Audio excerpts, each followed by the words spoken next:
Medical കോളേജിലെ UPS റൂമിലെ പൊട്ടിത്തെറിയിൽ അസ്വാഭാവിക മരണത്തിന് കേസെടുത്ത കോഴിക്കോട് പോലീസ്. വെസ്റ്റ് ഹിൽ സ്വദേശി ഗോപാലിൻ്റെയും കൊയിലാണ്ടി സ്വദേശിയായ ഗംഗാധരൻ്റെയും മരണത്തിലാണ് ഇപ്പോൾ കോഴിക്കോട് പോലീസ് കേസെടുത്തിരിക്കുന്നത്.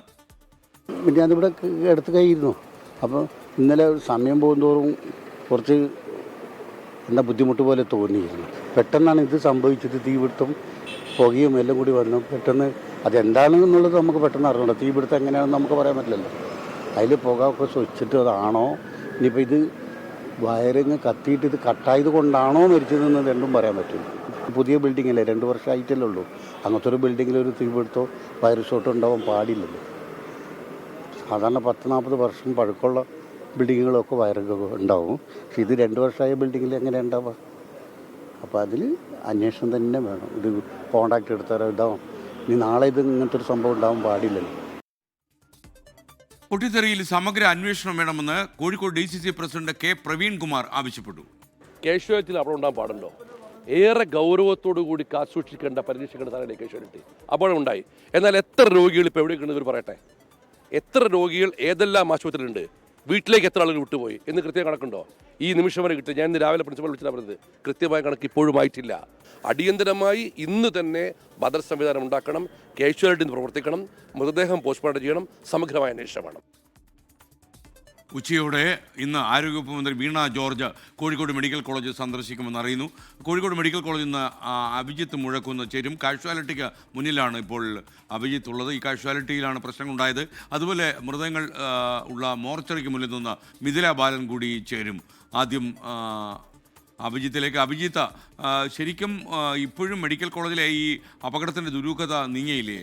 എന്തൊക്കെയാണ് ലേറ്റസ്റ്റ് അപ്ഡേറ്റ്?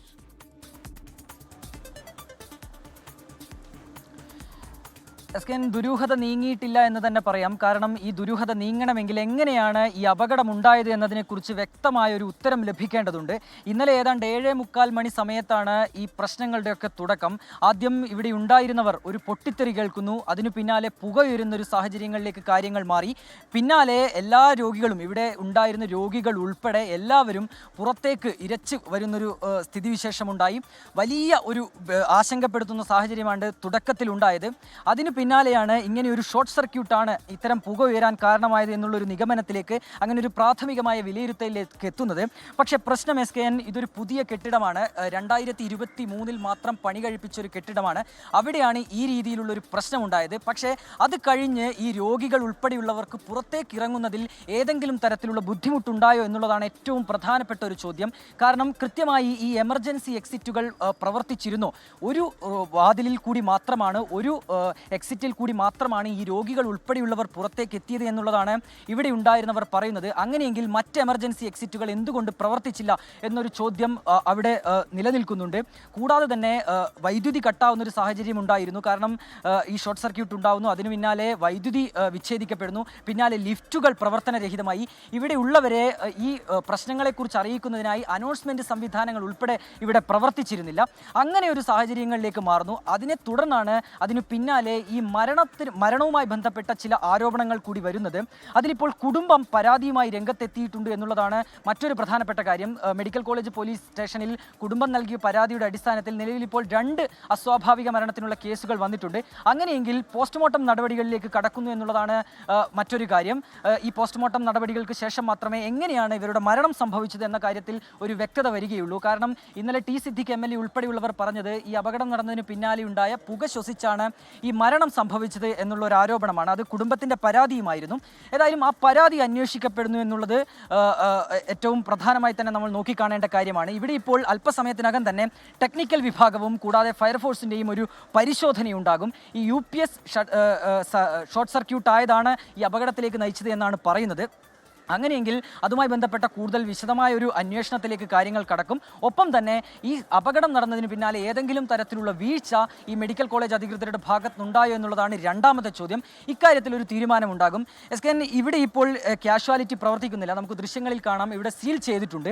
ഇവിടെയുള്ള കാഷ്വാലിറ്റിക്ക് പകരം ഇപ്പോൾ രോഗികൾ എത്തിച്ചേരുന്നത് ബീച്ച് ആശുപത്രിയിലേക്കാണ്. ബീച്ച് ആശുപത്രിയിലാണ് മറ്റ് സംവിധാനങ്ങൾ ഒരുക്കിയിട്ടുള്ളത്. അവിടേക്ക് നിരവധി രോഗികളെ, 60-ലധികം രോഗികളെ സമീപത്തുള്ള ആശുപത്രികളിലേക്കൊക്കെ മാറ്റിയിട്ടുണ്ട്. സ്വകാര്യ ആശുപത്രികളിലും ഒപ്പം തന്നെ ബീച്ച് ആശുപത്രിയിലുമാണ് മറ്റ് സംവിധാനങ്ങൾ സൗകര്യങ്ങളൊക്കെ തന്നെ ഒരുക്കിയിട്ടുള്ളത്.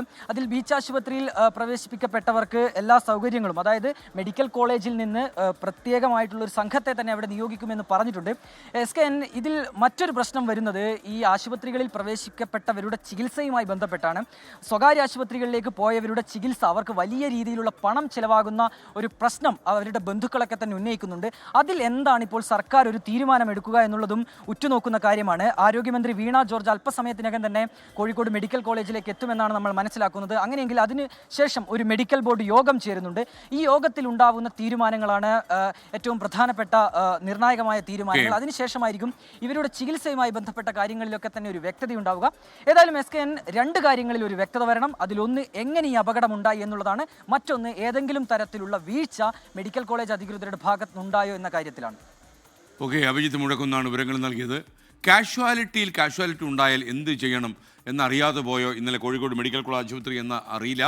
കാരണം ഫയർഫോഴ്സിലെ ഓഫീസിന് തീ പിടിച്ചാലുള്ള അവസ്ഥ പോലെയായിരുന്നു. കാഷ്വാലിറ്റി എന്ന് പറഞ്ഞാൽ അടിയന്തര സാഹചര്യത്തിൽ ആൾക്കാരെ സംരക്ഷിക്കാനുള്ള ഇടമാണ്.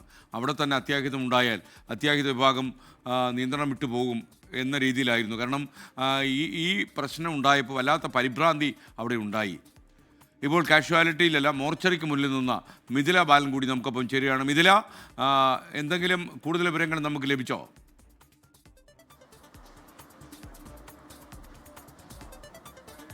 SKN, 5 പേരുടെ മൃതദേഹങ്ങളാണ് ഇവിടെയുള്ളത്. 9:30 ശേഷമായിരിക്കും പോസ്റ്റ്മോർട്ടം നടപടി ആരംഭിക്കുക. ഇൻക്വസ്റ്റ് നടക്കേണ്ടതുണ്ട്. അതിനുശേഷമായിരിക്കും പോസ്റ്റ്മോർട്ടം നടപടി ഉണ്ടാവുക. ഈ കുടുംബത്തിൻ്റെ പരാതി എന്നത് ഈ മരണത്തിൽ ദുരൂഹതയുണ്ട്. അതായത് ഇന്നലത്തെ ഒരു പുക ശ്വസിച്ചാണ് മരണം സംഭവിച്ചത്. ഇവിടെയുള്ള മൃതദേഹങ്ങൾ എന്നത്, പേരുകൾ എന്നത് വെസ്റ്റ് ഹിൽ സ്വദേശി ഗോപാലൻ, വടകര സ്വദേശി സുരേന്ദ്രൻ, കൊയിലാണ്ടി സ്വദേശി ഗംഗാധരൻ, പശ്ചിമ ബംഗാളുകാരിയായ ഗംഗ, വയനാട് സ്വദേശി നസീറ. ഇവരുടെ മൃതദേഹങ്ങളാണ് ഇവിടെ മോർച്ചറിയിലുള്ളത്. ഇതിൽ 2 പേരുടെ മരണത്തിലാണ് ഇപ്പോൾ അസ്വാഭാവിക മരണത്തിന് കേസെടുത്തിട്ടുള്ളത്. മാത്രമല്ല, കുടുംബം ഉന്നയിക്കുന്ന പരാതി എന്നത് ഇത്തരത്തിൽ ഒരു മരണത്തിൽ പുക ശ്വസിച്ചാണ് മരണം എന്ന ഒരു ഗുരുതര ആരോപണം കുടുംബം ഉന്നയിക്കുന്നുണ്ട്. അല്പസമയം മുമ്പ് നമ്മളുമായി ഈ ഗോപാലിൻ്റെ ബന്ധു വേണുഗോപാൽ സംസാരിച്ചിട്ടുണ്ടായിരുന്നു. അദ്ദേഹം പറഞ്ഞൊരു കാര്യം എന്നത് ഈ മരണത്തിൽ കൃത്യമായ അന്വേഷണം വേണം. പ്രത്യേകിച്ച് 2 വർഷം മുമ്പ് പണി കഴിപ്പിച്ച ഒരു കെട്ടിടമാണ് PMSSY ബ്ലോക്ക്. അവിടെ എങ്ങനെ ഇത്തരത്തിൽ ഷോർട്ട് സർക്യൂട്ട് ഉണ്ടായി? പഴക്കമുള്ള ഒരു കെട്ടിടമാണെങ്കിൽ ഷോർട്ട് സർക്യൂട്ട് ഉണ്ടായി എന്ന് പറയുന്നതിൽ കാര്യമുണ്ട്. പക്ഷേ 2 വർഷത്തിനിടെ പണി കഴിപ്പിച്ച കെട്ടിടത്തിൽ എങ്ങനെയുണ്ടായി? അതുകൊണ്ട് തന്നെ ഈ സംഭവത്തിൽ കൃത്യമായ ഒരു അന്വേഷണം വേണം. ഇനി ഒരാൾക്കും ഇത്തരം ഒരു അനുഭവം ഉണ്ടാവരുത് എന്നാണ് കുടുംബം പറയുന്ന പരാതി. ഈ കുടുംബത്തിൻ്റെ പരാതിയുടെ അടിസ്ഥാനത്തിൽ തന്നെയാണ് ഇപ്പോൾ മെഡിക്കൽ കോളേജ് പോലീസ് കേസെടുത്തിട്ടുള്ളത്. ഇതിൽ ഇനി വ്യക്തത വരേണ്ടതുണ്ട്. കുടുംബവും ഇന്നലെ T സിദ്ദിഖ് MLA ഉന്നയിച്ചതുപോലെ ആണോ ഇവരുടെ മരണത്തിന് കാരണമെന്നത്? അതിനെന്തു തന്നെയായാലും പോസ്റ്റ്മോർട്ടം റിപ്പോർട്ട് പുറത്തു വരേണ്ടതുണ്ട്. 9:30 ശേഷമായിരിക്കും പോസ്റ്റ്മോർട്ടം നടപടി ആരംഭിക്കുക. അല്പസമയത്തിനകം T സിദ്ദിഖ് MLA ഇങ്ങോട്ട് എത്തും. SKN, ഈ മിഥില ബീച്ച് ആശുപത്രിയിലേക്ക് നമുക്ക് പോകാൻ കഴിഞ്ഞു. അവിടെ നിന്നുള്ള എന്തെങ്കിലും വിവരം മിഥിലയ്ക്ക് അറിയാമോ?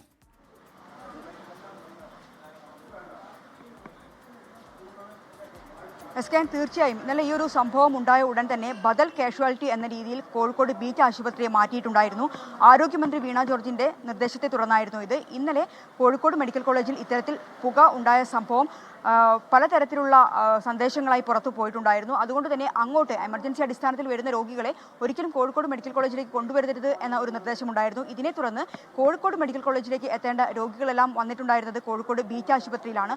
അങ്ങനെ ഈ ഒരു സംഭവത്തിനെ തുടർന്ന് 60 പേരാണ് ഇന്നലെ കോഴിക്കോട് ബീച്ച് ആശുപത്രിയിൽ എത്തിയിട്ടുണ്ടായിരുന്നത്. ഇതിൽ 28 പേരെ അവിടെ പ്രവേശിപ്പിച്ചിട്ടുണ്ട്. അവർക്ക് അടിയന്തര ചികിത്സ നൽകുന്നുണ്ട്. കോഴിക്കോട് മെഡിക്കൽ കോളേജിലെ PG ഡോക്ടേഴ്സ്, ഒപ്പം തന്നെ കോഴിക്കോട് ബീച്ച് ആശുപത്രിയിലെ PG ഡോക്ടേഴ്സ്, കോഴിക്കോട് മെഡിക്കൽ കോളേജിലെ മറ്റ് ഡോക്ടർമാർ എന്നിവരുടെ എല്ലാം സേവനം കോഴിക്കോട് ബീച്ച് ആശുപത്രിയിൽ ലഭ്യമായിക്കൊണ്ടിരിക്കുകയാണ്. ഗുരുതര സാഹചര്യത്തിൽ നിലവിൽ രോഗികളില്ല എന്ന വിവരമാണ് നമുക്ക് ലഭ്യമായിക്കൊണ്ടിരിക്കുന്നത്. എന്തുതന്നെയായാലും മികച്ച ചികിത്സ ഇവർക്ക് നൽകണമെന്ന നിർദ്ദേശം ആരോഗ്യമന്ത്രിയുടെ ഭാഗത്തുനിന്നുണ്ട്. ബദൽ കാഷ്വാലിറ്റിയായി ഇപ്പോൾ ബീച്ച് ആശുപത്രി പ്രവർത്തിക്കുന്നുണ്ട്. SKN. Okay, thank you Mithila Balan.